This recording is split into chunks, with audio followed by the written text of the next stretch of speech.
Have you ever found yourself in a situation where the pressure was just absolutely immense, where a decision you had to make carried, well, unimaginable weight? Hmm. Maybe the stakes were incredibly high. I mean, even life and death. Yeah.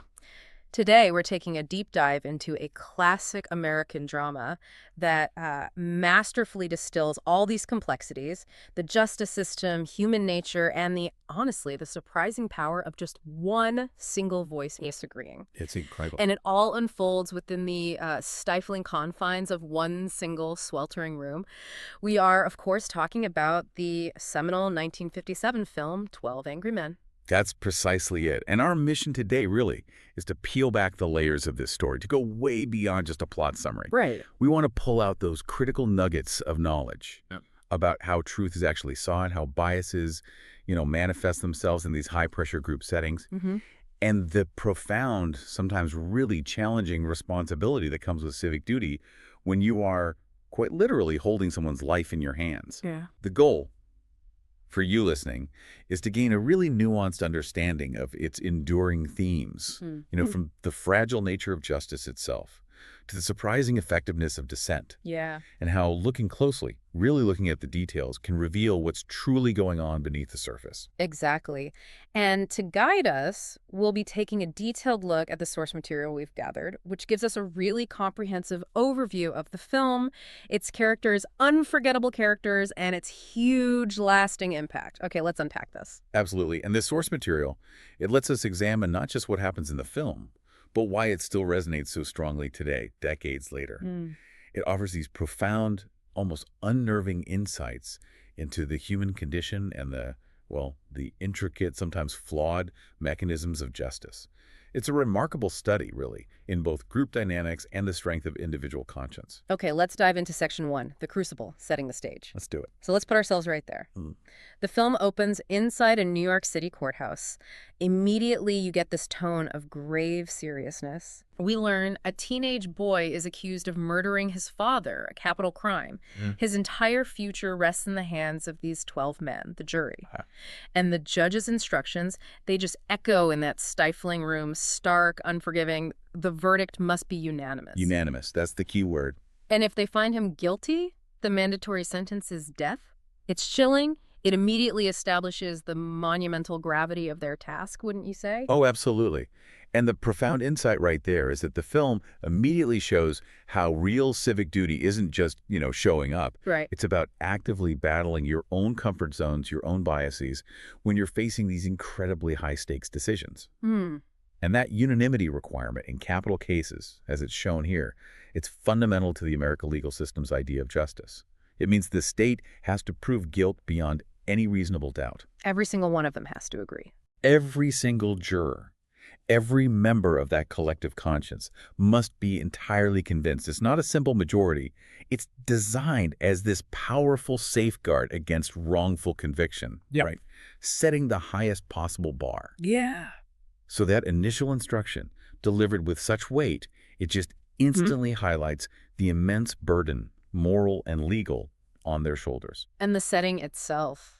Wow, it quickly becomes almost like a 13th character, doesn't it? It really does. The entire film, pretty much from start to finish, takes place exclusively in this one small, kind of shabby jury room. Yeah, just that one room. And it's the height of summer in New York City, so the day is just oppressively hot. No air conditioning, just this slow, creaky fan that's probably not doing much. You can almost feel the heat. You really can. You see the heavy door lock behind them, and you can almost feel the air thicken, heavy with assumptions, rising temperatures. Yeah. And the jurors, at first, they clearly expect a quick decision. Like, this is just a routine wrap-up. They think it's an open and shut case. Yeah, let's get this over with. Yeah, exactly. That initial expectation of a quick agreement, plus the heat, it just creates this immediate, palpable tension and this real sense of claustrophobia. It pulls you right in. What's truly fascinating there is how that physical setting, it acts as this forced crucible for conscience, this confined, sweltering space. It's not just a backdrop. No. It becomes a pressure cooker. It ramps up emotions. It forces confrontations.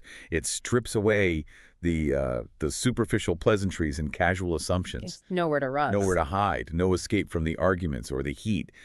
These 12 very different men, they're compelled to really engage with each other and with the grim reality of their task. And this confinement, It means every little thing, every nuance, every shift in expression, every frustrated sigh gets magnified. It forces this deep, often uncomfortable exploration of their beliefs and their hidden prejudices. So there they are, packed in, hot, eager to get out. The foreman calls for a preliminary vote, a show of hands. Yeah, the first vote. The results flash up. 11 votes for guilty. Overwhelming. And then there's just one lone hand. Juror, #8, Henry Fonda, casting the single not guilty vote. Just one. And what really drives him, he isn't actually sure the boy's innocent. He just voices this deep unease. He believes the case deserves some discussion, some actual deliberation before they send someone to die. Right. It's not certainty. No, it's principled doubt. A plea for due diligence, really, a demand for conversation. And that's where it gets really interesting, because that one voice changes everything. It absolutely does. And the profound insight there is that principled doubt, not absolute certainty, is often the first and maybe the most courageous step toward finding the truth in these complex situations. It really raises that important question: what does it take? What does it take for one person to stand against the tide, especially when the consequences are so dire and everyone else just wants to go home? Yeah. Juror #8's single act of doubt is pivotal. Yeah. It embodies the whole idea of reasonable doubt. He's not saying, I know the truth, but he has the moral courage to recognize the huge weight of their decision and demands that the process, the judicial process with all its safeguards, be respected. Slow down. Exactly. Yeah. Slow down. Consider alternatives they'd already dismissed. Confront the ethical implications of a quick, unexamined verdict. It shifts the whole dynamic from this rush to judgment to a necessary, if really uncomfortable, pursuit of justice. It's an act of incredible moral conviction. Okay, section 2, dissecting the facts. Juror #8's methodical challenge. The breakdown begins. And once that seed of doubt is planted, Juror #8 really goes to work. He doesn't just vaguely object or, talk about a gut feeling. Right. That's very systematic. Yes. Methodically, almost like a forensic analyst, he starts to unravel and question every single piece of the prosecution's seemingly airtight case. He calmly points out, look, the evidence is mostly circumstantial. Reasonable doubts exist everywhere if you actually look. He's just relentless in pursuing the truth, pushing back against the easy assumptions, the desire for a quick finish. It is. It's truly a masterclass in critical thinking and forensic analysis within the film's narrative. Juror #8, he doesn't just object randomly. He systematically dismantles the accepted story by focusing on the tiny details, right? Forcing the others to move past their first impressions and really scrutinize the evidence. He's showing how to tackle a problem by breaking it down into its basic parts and then testing each one instead of just accepting the conclusion they were handed. Yeah. It's a powerful lesson in intellectual rigor, especially under that kind of pressure. And one of the most dramatic moments, maybe the first real crack in the other's certainty, involves the murder weapon. Ah, yes, the knife. The prosecution presented it as this crucial piece of evidence, a unique, one-of-a-kind switchblade knife, supposedly the exact knife used, presented as undeniable proof. Ironclad, they thought. Right. The atmosphere is thick with conviction. But then Juror #8 delivers this stunning, silent counter. He reaches into his pocket and produces an identical knife, a knife he'd just bought on the street nearby, proving instantly it's not nearly as rare or unique as everyone believed. The air in the room just crackles.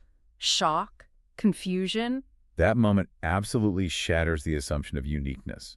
It immediately forces the other jurors to reconsider their initial certainty. And beyond the film, it highlights how seemingly irrefutable evidence can often be challenged with a simple, logical counter-demonstration. Yeah. It's a powerful visual moment that undermines the perceived infallibility of the prosecution's case right at its core.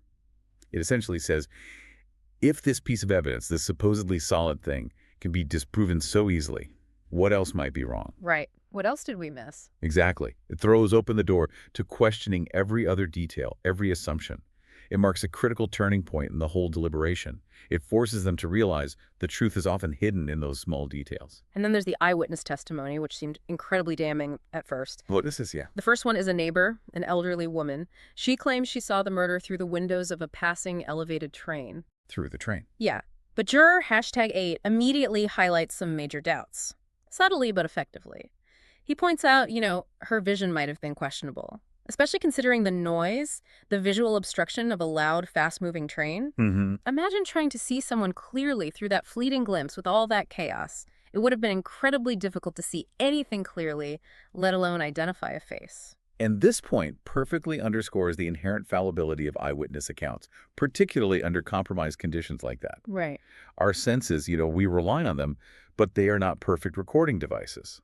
Factors like poor lighting, distance, emotional stress, or big external obstructions like a noisy train rushing past can drastically affect perception and what you remember later. Juror #8 forces them to confront how easily a seemingly convincing testimony can be unreliable when you really scrutinize it. It's key to that reason over emotion theme. Think critically not just about what was said, but how reliable the source could possibly be given the circumstances. Perception is rarely perfect. And that's not the only eyewitness they relied on. The second key witness is an elderly man. The man downstairs. Right. He claims he heard the boy yell, "I'm going to kill you," and then saw him run down the stairs right after the alleged murder. It's pretty damning. It does. But Juror #8, with his typical skepticism, again looks at this with a keen eye for human frailty. He raises doubts about the timing. He even suggests the man might have fabricated or exaggerated parts of his story for attention, or maybe just misinterpreted what he heard or saw. Crucially, he highlights details about the man's physical limits, the fact that he walked with a limp, took a long time to get anywhere, and then he dramatically reenacts the old man's slow walk from his bed to the apartment door. The reenactment, yeah. Demonstrating it would have been impossible for the man to get to his doorway in the mere 15 seconds, he claimed. And what's fascinating there is how quickly assumptions are made about credibility, right?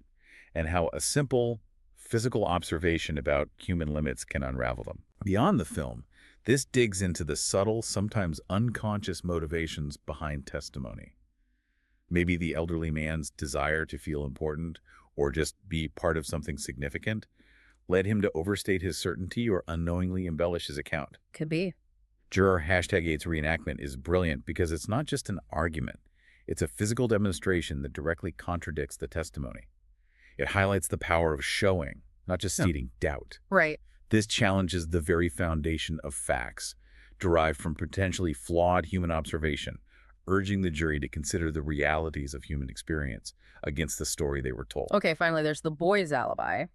He claims he was at the movies, but he can't remember the detail, the film, the stars, which, on the surface, looks pretty weak. Yeah, that doesn't help them. Definitely not a strong, airtight defense. But Juror #8 quickly counters that a poor memory or even fear, especially for a scared teenager under immense pressure, doesn't inherently prove guilt. It simply proves he had a weak alibi, not that he committed murder. The two, he argues, are not the same thing. And this raises that important question for any deliberation.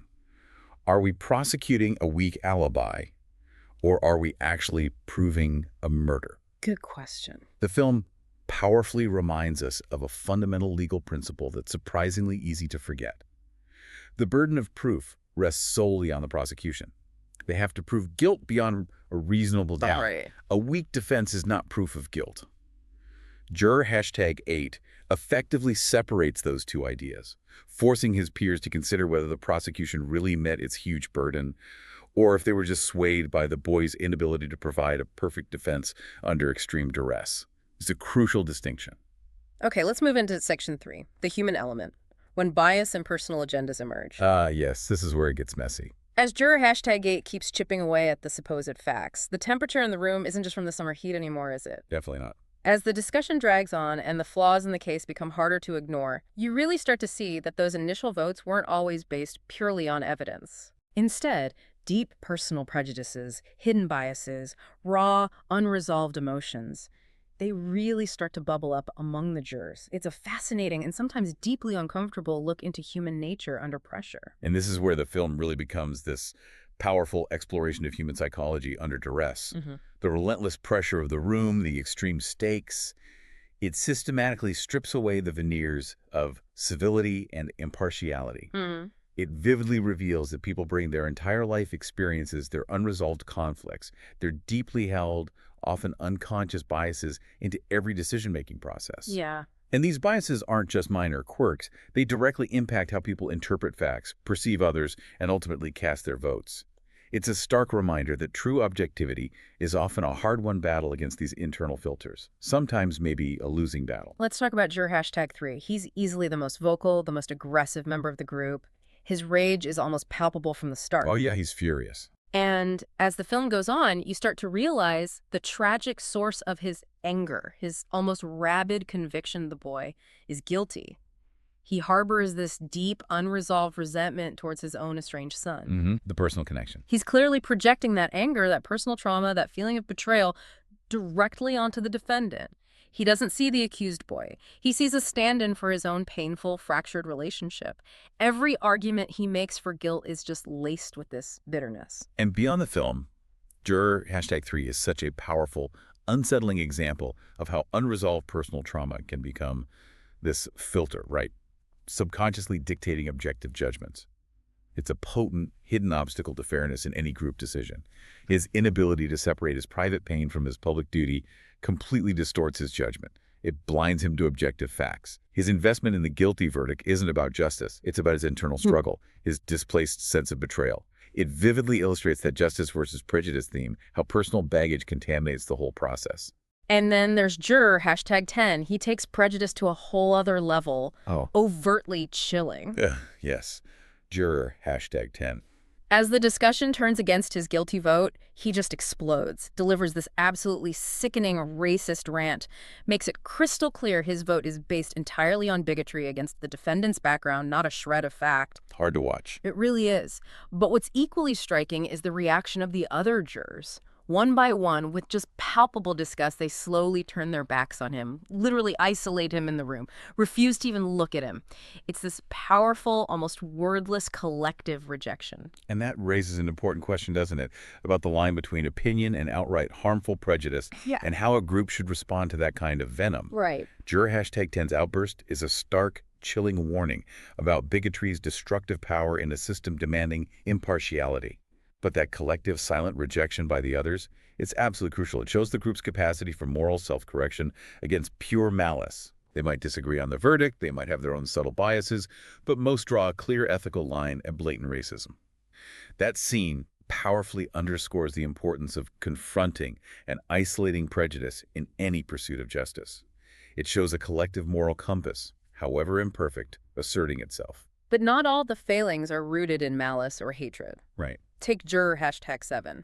The baseball fan. Exactly. He's just annoyed and impatient from the start. All he wants is to leave to catch a baseball game, constantly checking his watch, sighing, trying to rush things. Yeah. He doesn't seem to take the case seriously at all, treats this life or death decision like an annoying inconvenience keeping him from his entertainment. His casual disregard is almost as infuriating in its own way. And what's fascinating there is how the film shows this whole spectrum of human feelings, from outright malice, like Juror #10, to simple, unthinking indifference, like Juror #7. And all of it can corrupt the pursuit of justice. Juror #7 embodies the insidious danger of apathy. He represents the citizen who sees civic duty not as a responsibility, but as a burden to be rushed through or avoided. Yeah. The film delivers a strong message about moral responsibility, emphasizing that diligence, active engagement, respect for the process are just as vital as intelligence or ethics in upholding the system's integrity.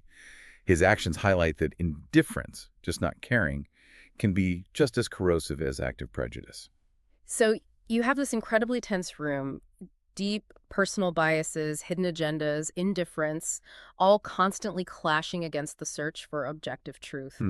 It creates this volatile, almost explosive conflict, forces the jurors to confront not just the evidence, but each other's hidden motivations, their prejudices. The air just crackles. And this section really summarizes that constant internal battle in the room. Rational thought versus ingrained feelings and prejudices. It's the ultimate reason over emotion theme playing out. The film meticulously shows that objective truth isn't found easily. It has to be fought for, often against deeply entrenched personal biases. And the path to justice is frequently paved with uncomfortable confrontations, painful revelations, challenging self-reflection. The intense heat, literal and metaphorical, forces these biases to the surface, making them undeniable, compelling the jury to address them before real deliberation can happen. Okay, section 4. The shifting tides, how minds are swayed. The turning point. Despite all the tension, the biases, the discomfort, the tide in that sweltering room does slowly, painstakingly begin to turn. The first real crack in that unified guilty front comes from Juror #9, the elderly man. He's the first to change his vote fairly early on. Yes, juror #9. And it's not purely based on new evidence or cold logic. It's something more human, more profound. He's visibly moved by juror #8's compassion, his patience, the moral courage he showed standing alone. Right. It's an act of empathy and respect that sparks that initial shift. And beyond the film, that raises an interesting question, doesn't it? How much does empathy actually play a role in objective decision-making, especially when a life is on the line? Mm-hmm. Juror #9's shift highlights the quiet power of empathy and moral courage in influencing others.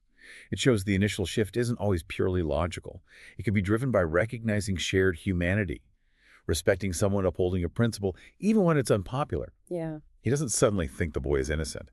He sees in juror #8 a reflection of what he believes is right, a commitment to due process that goes beyond simple facts, speaks to a deeper ethical obligation. It's a profound moment where the human spirit kind of triumphs over initial groupthink. And once that first crack appears, that seed of doubt planted by juror #8, the momentum slowly The builds. snowball effect. Exactly. Jurors #5, who grew up in a similar background to the defendant. Juror #11, the meticulous immigrant who values justice deeply. Others soon follow. They start actively challenging witness reliability, re-examining assumptions, contributing their own insights. It's no longer just juror #8's battle. It becomes this collective effort to scrutinize everything, find the truth together.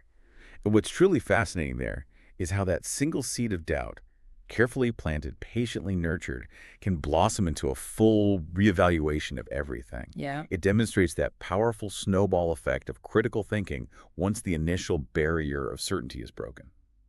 As more jurors open up to doubt, they collectively start identifying flaws they might have individually overlooked or dismissed earlier due to pressure or apathy. Right. It shows how true group deliberation, when genuinely engaged, can lead to a much more thorough examination of facts than any single person might achieve alone.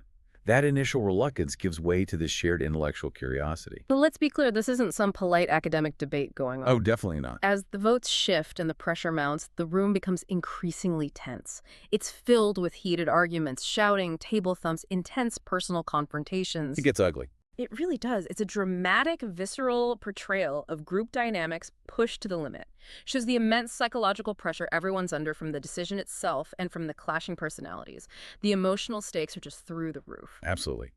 The film brilliantly uses that confined space to amplify every aspect of the conflict. Every raised voice, every slammed fist, every bead of sweat. It feels magnified, almost suffocating. It makes the audience feel the pressure with the characters, experiencing the raw human drama directly. This intensity vividly underscores how incredibly hard it is to set aside deep personal feelings and engage in objective, life-or-death deliberation. The claustrophobia, the heat, the confinement, they become a character, pressing down, stripping away composure until only raw convictions and sometimes raw prejudices remain. Even juror #4, initially one of the most rational, calm, fact-oriented jurors, he remains steadfast for a long time. The logician. Right. Methodical, logical, seemingly immune to emotion or bias, relies solely on what he sees as concrete facts, noting everything down, but even he eventually reaches a turning point. What finally convinces him, after all the arguments and reexaminations, is this subtle yet devastating detail. The realization that the eyewitness, the woman across the street, she had those visible indentations on her nose, indicating she wore glasses. Marks on her nose, yes. And he deduces she almost certainly would not have been wearing them while lying in bed at night, especially right after being woken up. A brilliant deduction. This subtle piece of logical inference completely undermines a fundamental piece of her testimony. Proves she couldn't have seen what she claimed. And beyond the film, this is such a powerful demonstration of reason over emotion, ultimately winning, even for the most stubbornly rational mind. Juror #4 isn't swayed by sentiment. He's swayed by a chillingly logical inconsistency found through careful, empathetic observation. That crucial detail about the glasses highlights how even highly logical people can be swayed by new, relevant information that exposes a flaw in their prior reasoning. It emphasizes that critical thinking often means scrutinizing the obvious, questioning assumptions, looking for those small but significant discrepancies that unravel a whole narrative. His conversion is so impactful because he epitomizes that detached, factual approach. His shift is a true victory for reasonable doubt and the relentless pursuit of verifiable truth. It shows even meticulous logic can be undermined by one overlooked, critical human detail. Okay, section 5. The climax and enduring legacy justice prevails. The final act. After all the methodical challenges, the raw emotional outbursts, the slow, arduous shifts, we reach the climax, almost unbearable tension. Only juror #3 remains defiant, holding out for guilty, consumed by his own rage. The last holdout. But then, in this truly heartbreaking, cathartic scene, he finally breaks down. Emotionally, he crumples, revealing the devastating depth of his hatred for his own estranged son. Admits, through tears, he's been letting that intense personal bias completely cloud his judgment. He finally sees the boy not as his son, but as an individual whose life hangs in the balance. It's a profound, shattering moment of self-realization. And beyond the film, that raises the question, how much internal conflict, how much deep personal pain must someone overcome to truly see justice clearly? Yeah. Juror #3's confession is the emotional culmination of that justice versus prejudice theme just laid bare. It's an incredibly difficult, painful process to confront your own deep biases, especially when tied to personal trauma. His raw, tearful breakdown signifies not just a changed vote, but a profound internal shift. A moment of agonizing self-awareness where he finally separates his personal demons from his civic duty.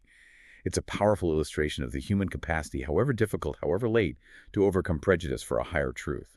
His release is a release for the whole room. And with that emotional breakthrough, juror #3, tears streaming, chokes out not guilty. The verdict is unanimous. Finally. Their duty fulfilled. Having faced their biases and the weight of a life, the jurors quietly file out, forever changed. There's that brief, poignant exchange outside. Juror #8 and juror #9, the first two to connect, finally exchange names Davis and McCardle before going their separate ways. Their shared experience over, anonymity preserved to the very end. And what's striking, often noted, is the boy's ultimate fate is left unresolved on screen. We don't see him acquitted or even told the decision. And what's truly fascinating there is that this film deliberately shifts its focus away from the defendant's fate Right. to the profound transformative journey of the jurors themselves. It emphasizes the true core isn't the trial's outcome. Whether the boy was really innocent remains ambiguous, but the integrity of the process of justice and the human integrity involved in seeking it. The fact we don't see him acquitted highlights the victory. Isn't necessarily his innocence. It's the juror upholding reasonable doubt, ensuring due process was served. It's a powerful testament that the system's strength relies not just on laws, but fundamentally on the character, diligence, and ethical courage of its participants. The story isn't about the boy, it's about us. So, to summarize the main takeaways from our source material on 12 Angry Men, we really see 4 powerful themes emerge, maybe more relevant today than ever. Absolutely. First, justice versus prejudice, a stark illustration of the danger of letting personal bias corrupt the justice system, or really any decision-making. Critical. Second, the power of dissent, an inspiring demonstration that one courageous voice, armed with reason, can change an outcome, even against overwhelming odds. The lone voice. Yeah. Third, moral responsibility, highlighting the critical importance of taking civic duty seriously, understanding the gravity when lives hang in the balance. And finally, reason over emotion, a compelling narrative showing how rational debate, however heated or uncomfortable, ultimately leads closer to truth and fairness than unchecked emotion or snap judgments. Indeed. The film profoundly reiterates that justice prevailed in that room, not because of certainty about innocence, but because one man had the courage to speak up, demand facts be examined, demand reasonable doubt be considered. Yeah. These themes aren't just for a 1950s drama. They're ongoing, vital discussions for any society striving for fairness, truth, equity. The film teaches us the system's strength lies ultimately in the people who uphold it with integrity and commitment to real deliberation. And our source's final thoughts really drive this home. 12 Angry Men is justly considered a masterclass in dialogue-driven drama, meticulously exploring group decision-making psychology and the fragile nature of justice. It's truly remarkable how it achieves so much impact with such a minimalist approach. It is. Its enduring legacy is a testament to that achievement. Just one room, 12 incredible actors, no flashbacks, no special effects. Yet it created one of cinema's most impactful statements on the legal system and human integrity. Amazing. It proves compelling drama, profound lessons can be found in the simplest settings if the human element is explored with such depth, honesty, and commitment to nuanced truth. A timeless reminder that great storytelling needs understanding of human nature, not spectacle. So, after this deep dive into 12 Angry Men, what does this all mean for you listening? This isn't just a film review, it's a powerful, enduring lesson, isn't it? In critical thinking, understanding bias's insidious impact, recognizing the quiet, sometimes terrifying courage needed to stand up for what's right, even when you feel alone. Hmm. It's a story about individual conviction reshaping collective reality and the ethical responsibility in every significant decision. It truly is a potent reminder. The constant need to question assumptions, diligently recognize our own biases before they cloud judgment, and embrace the fundamental importance of collective responsibility in any decision-making. Jury room, boardroom, family discussion, Yeah, the lessons are universal, deeply applicable to daily life. absolutely. And that leaves us with a truly thought-provoking question for you to mull over. Considering how fragile justice can be, how easily human biases, overt and subtle, can cloud judgment, what is your personal responsibility in seeking truth? Not just in grand legal dramas, but in the everyday information you encounter, the decisions you make, the conversations you engage in. The courage to pause, to ask what if, or to truly consider, is that really true? That's a critical muscle we all need to continually exercise and strengthen in this world, overflowing with information, both good and bad. It's a foundational lesson 12 Angry Men powerfully delivers, urging us to never accept a conclusion, however popular or convenient, without careful, deliberate, and truly thoughtful scrutiny.